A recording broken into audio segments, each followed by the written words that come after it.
Hello friends, welcome to my YouTube channel. आप सबके बीच मैं आज एक ऐसे मुद्दे पर बातचीत करना चाहूँगा जो आप सबके दिल के करीब है और आप उसमें रुचि रखते हैं। तो अगर आप इस चैनल के नए दर्शक हैं तो आप इस चैनल को सब्सक्राइब करिए और इसका अधिक से अधिक मित्रों तक इसको पहुँचाइए, शेयर करिए। तो चलिए आज हम बात करते हैं। आज हम बात करेंगे द कश्मीर फाइल्स, जो हाल ही में रिलीज हुई फिल्म है।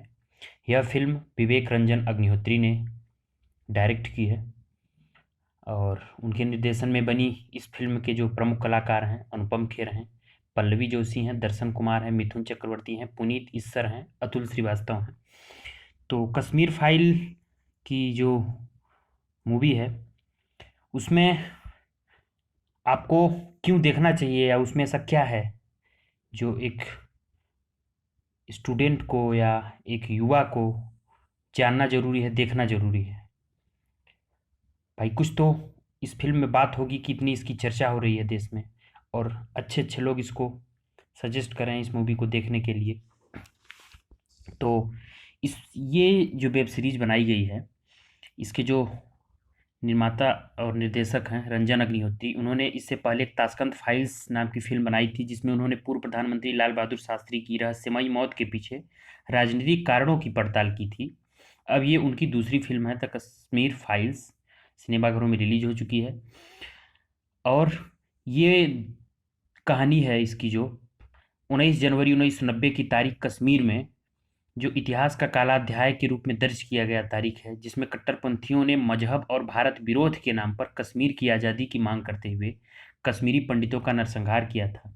उस समय फारूक अब्दुल्ला सरकार और उसके आगे तमाशबीन बने रहे वहाँ के सत्ताधीश, जो इस नरसंहार को न सिर्फ देखते रहे बल्कि हवा भी दी।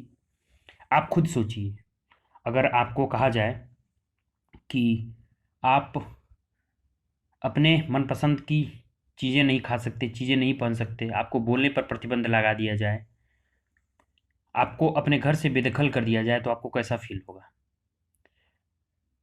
तो इस दर्द को बयां करती है ये फिल्म। 1990 में जो हिंदुओं को घाटी से पलायन के लिए मजबूर कर दिया गया, उनका नरसंहार हुआ, उनकी औरतों के साथ बलात्कार हुआ, उनको अपने घर से बेघर कर दिया गया, आज तक वो मारे मारे फिर रहे हैं। उनके सामने दो ही विकल्प था, या तो आप कश्मीर छोड़ दो या फिर दुनिया छोड़ दो।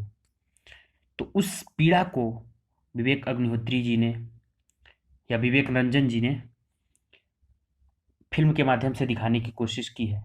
हम सब युवा जब स्कूल कॉलेज में जाते हैं तो अपने देश का इतिहास पढ़ते हैं, मुगल इतिहास पढ़ते हैं, दिल्ली सल्तनत पढ़ते हैं और बहुत सारे इतिहास पढ़ते हैं। क्यों पढ़ते हैं हम इतिहास? क्योंकि हम इतिहास की गलतियों से सीख लेते हैं ताकि वो गलतियां हम भविष्य में न करें या वर्तमान में न करें। तो जब हमें अपना इतिहास नहीं पता होगा तो हम अपनी इतिहास से कुछ सीखेंगे ही नहीं, आगे भी वही गलती करेंगे। तो हम अपने इतिहास से सीखें। हमारे युवाओं को हमारा इतिहास सीखने की प्रेरणा तो तब मिलेगी जब उनको उनका इतिहास पता होगा। तो हमारा इतिहास क्या है, ये हमको पता करना सबसे ज़रूरी बात है। और ये इतिहास, हमारे कश्मीर का इतिहास, हमारे कश्मीरी पंडितों के साथ हुआ अत्याचार का इतिहास आप सबके बीच लाती है ये फिल्म। इस मुद्दे पर अब तक कोई फिल्म नहीं बनी थी। हम सबको जानने का अधिकार है, हम सबको अपना इतिहास जानना भी चाहिए। तो आप इस फिल्म को सिनेमाघर में जाकर देखें और इसको जो आत्म मनन कहा जा सकता है कि एक मनन करिए आपकी क्या आपके आसपास ऐसा हो रहा है। अगर ऐसा हो तो आपका क्या रिएक्शन होगा। तो ये फिल्म के बारे में है। अब आप फिल्म जब देखेंगे तो उसमें अनुपम खेर की एक्टिंग देखेंगे। एक होती है संवेदना, एक स्वयं वेदना। जब कोई व्यक्ति जिस दुख को झेला होता है उसका जब वो अभिनय करता है तो वो किरदार को जीता है। तो अनुपम खेर जी का अभिनय इसमें सराहनीय है, क्योंकि उन्होंने वो पीड़ा, कश्मीर से आते हैं चूँकि वो, और वो पलायन झेल चुके हैं, उनकी माताओं और बहनों ने झेला है। तो वो उस दर्द को जितनी बखूबी से बयां करते हैं इस फिल्म में, वो शायद अद्भुत और अकल्पनीय है। साथ ही साथ इसमें मिथुन चक्रवर्ती जी का जो किरदार है, एक असहाय सिविल सर्वेंट का किरदार है जो कुछ जान चाह कर भी कुछ नहीं कर सकता है इस नरसंहार को रोकने के लिए। तो इस माहौल में जो फिल्म बनी है, जो कहानी है, वो कहानी आपको रुचिकर भी लगेगी और आपको सोचने पर विवश करेगी, झकझोरेगी, भावुक करेगी, दर्द भी देगी, रुलाएगी भी। और इसमें जो आपको जवाहरलाल नेहरू विश्वविद्यालय में वर्तमान और अतीत की जो कहानियों को पिरोया गया है, कि जो अनुपम खेर का किरदार है, उनका जो पोता है पुष्कर जी का, अनुपम जी का, विश्वविद्यालय में प्रेसिडेंट का चुनाव लड़ रहा है, और वहाँ की प्रोफेसर जो राधिका मेनन है, यानी उसका किरदार निभाया है पल्लवी जोशी ने, कश्मीर की आज़ादी को लेकर कृष्णा या दर्शन कुमार का ब्रेनवाश कर दिया है। और पुष्कर जो है डिमेंशिया यानी याददाश्त संबंधी बीमारी से पीड़ित हैं, और तमाम तकलीफों के बावजूद वह कहते हैं कि पढ़ाई जरूरी है। क्यों? क्योंकि वो जानते हैं कि पढ़ा लिखा युवा ही हमारे समाज में बदलाव लाएगा। दादा की मृत्यु के बाद कृष्णा ब्रह्मादत्त जो मिथुन चक्रवर्ती हैं, उनके घर वो आता है, और वहाँ पर पुष्कर के बाकी 3 दोस्त भी मौजूद होते हैं। अपने अतीत से बेखबर कृष्णा का कई सच्चाइयों से सामना होता है। वो कॉलेज की राजनीति में रमा रहता है, उसको नहीं पता होता है कि हमारे कश्मीर में हमारे पिता के साथ, हमारे दादा के साथ, हमारी माताओं बहनों के साथ क्या हुआ है, और यहाँ उसका सच्चाई से सामना होता है। ये जो फ़िल्म है, सच्ची कहानियों और दस्तावेज़ों पर आधारित है। विवेक रंजन अग्निहोत्री ने पलायन के पीछे मीडिया, पुलिस और सरकार के ढुलमुल रवैये को कटघरे में खड़ा किया है। कश्मीरी पंडितों के साथ हुई इस घटना को पर्दे पर देखते हुए आपके रोंगटे खड़े हो जाएंगे। इसमें सरेआम कत्ल किए गए इंजीनियर बीके गंगू नंदी मार्ग हत्याकांड का भी जिक्र है, जिसमें सेना की वर्दी पहने आतंकियों ने 24 कश्मीरी पंडितों को मार डाला। अनुपम खेर, जैसा मैंने कहा, पलायन का दर्द झेला है। उन्होंने कश्मीरियों की पीड़ा को बेहद संजीदगी से जिया है।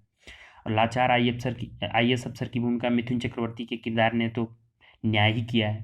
तो एक मायने में देखा जाए तो कश्मीरी पंडितों को सालों बाद न्याय देने की गुहार लगाती है ये फिल्म। तो इस फिल्म को हम आप सबसे यही अपील करेंगे कि इसको आप देखिए, समझिए और अपने इतिहास को जानिए। तो मैं इसको, अगर 10 में 10 नंबर देने को कहा जाए तो मैं इसमें 10 में 10 नंबर इसको दूंगा, क्योंकि ऐसे मुद्दे पर फिल्म शायद ही बनाने का साहस कोई करता है। तो कश्मीर फाइल्स का ये रहा मेरा अपना विचार, अपनी समीक्षा। आप सब हमारे दर्शक हमारे चैनल को सब्सक्राइब करिए, बेल आइकन प्रेस करिए, अधिक से अधिक मित्रों तक शेयर करिए, ताकि नए नए अपडेट्स हम आपके बीच लेके आते रहें। तो इस वीडियो में इतना ही है। तो अगले दिन किसी अगले वीडियो में बातचीत करेंगे। तब तक के लिए आप सबका बहुत बहुत धन्यवाद और नमस्कार।